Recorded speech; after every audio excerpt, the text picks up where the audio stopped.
this is JC. Welcome to Urban Knife Guy, where we explore the urban lifestyle and jungle survival.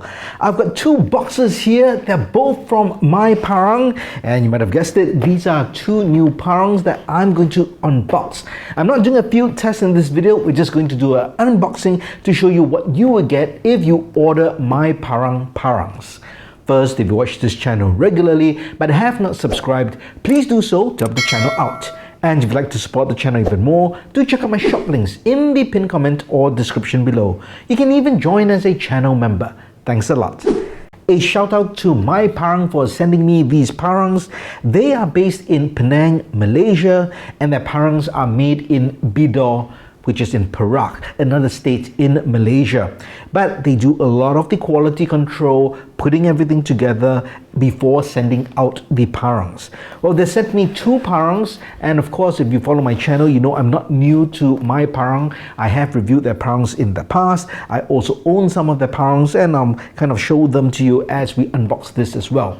Now, the great thing is MyParang is available from local knife dealers through distributors worldwide. So do check your local dealer wherever you are in the world to see if they carry MyParang. So MyParang themselves do not take in orders to ship out from Malaysia to individuals overseas, but you can get them from knife dealers, whether in the US or Europe, or you can contact them directly and ask them who would be the nearest dealer to you based on where you are located.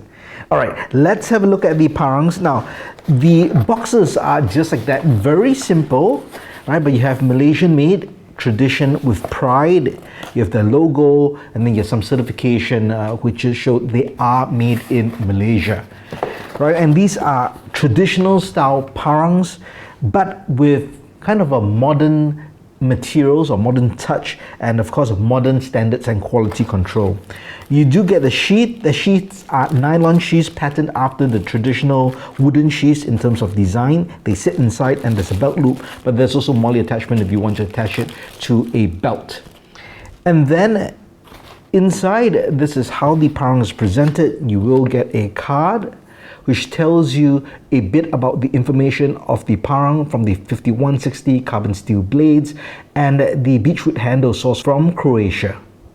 On the other side, just a bit more information on parangs from Malaysia and directs you to their website where they've got a great deal of information on parangs as well. And this is how the parang is shipped. Now, this is a 12-inch parang. That is, the blade is 12 inches long. You have a bit of styrofoam where the blade is held in place. And let's take this out. There is a cardboard sheath. And this is a 12-inch village Chandong, right? This is the specific shape of the village Chandong. It's got a narrow neck and then opens up. Convex grind. You have an unsharpened area over here where the recastle is to kind of the heel of the blade. And this is a traditional wood handle, but they do have a copper collar, and there's also a brass pin inside.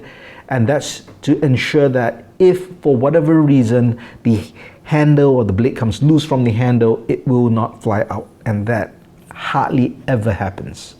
Not with this current batch of parangs. All right, we'll have a closer look in just a bit. Let's have a look at the other one. So the other parang is also a 12-inch parang, but it's not the village Chandong. This is the Duku Chandong. That's right. So might seem similar. Again, you do have that same sheath, but let's just quickly have a look at the parang. Let's just slide it out. And this is the Duku Chandong. So slightly different in shape. It doesn't have such kind of an arch, and it doesn't have that thin neck. This is also the heavy duty Duku Chandong. So there is a regular one. This is slightly thicker in blade stock and it has more chopping power because it is heavier. But I can tell you, because I've handled a 12-inch regular Duku Chandong, it's not a great difference. It's not like, you know, half a kg more or anything. It's slightly heavier. Now, you may not feel it upon first handling, but I guarantee you, if you're going to be using it for a long time in the jungle, you will feel that difference in weight. All right, let's have a look at the two parangs side by side. And here you can see the difference in shape. Right, if you see them separately, and if you're not familiar with parangs, you might not recognize them, but you can see the village has a much more pronounced kind of bend here, and then it's got a more or less straight edge here for the cutting edge. Here the Duku is kind of curved. Now both feature convex grinds, both are sharp out of the box. 5160 steel, this is not recycled steel, new steel, and it also features a distal taper, so it's thicker and then narrows down here. This helps with weight management, but it's still front heavy in terms of the blades. This is the same as well, but definitely, yeah, I can feel the weight. So thicker blade stock, and we just compare the two there.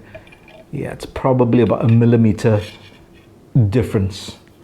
Other than that, the construction is exactly the same. Now I'll show you two other parangs that I have, and they're basically these two models but different sizes. So I've got a Duku Chandong here, but this is the 8-inch Duku. So I've always contended that for beginners, for hikers, and people just getting into bushcraft, the 8-inch parang is a great tool. It's like a big knife, but traditional styled, and you get kind of the best of both worlds. You do have a chopper, partial clearing tool, can't clear much because it's not that long, but then also you get a big blade. So it's a great weight, a great size. For someone new to big knives, this would be less intimidating and easier to handle. The other parang that I have is a village Chandong, but this is the 10-inch. So 2 inches shorter.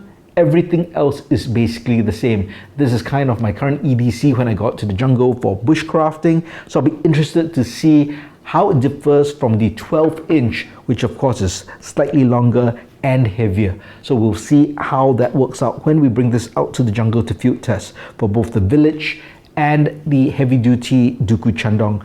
And my buddy does have the regular 12-inch Duku Chandong, so we'll be making a direct comparison with that as well. Well, I hope you enjoyed this unboxing of the MyParang parangs, and you get a glimpse of Malaysian-made quality parangs. If you own a MyParang parang, do let me know your thoughts in the comments below. If not, do you intend to get one for your outdoor adventures? If you liked the video, please give it a thumbs up, and if you like the content in general, please subscribe to the channel and hit that notification bell. Thanks for watching. Talk to you soon.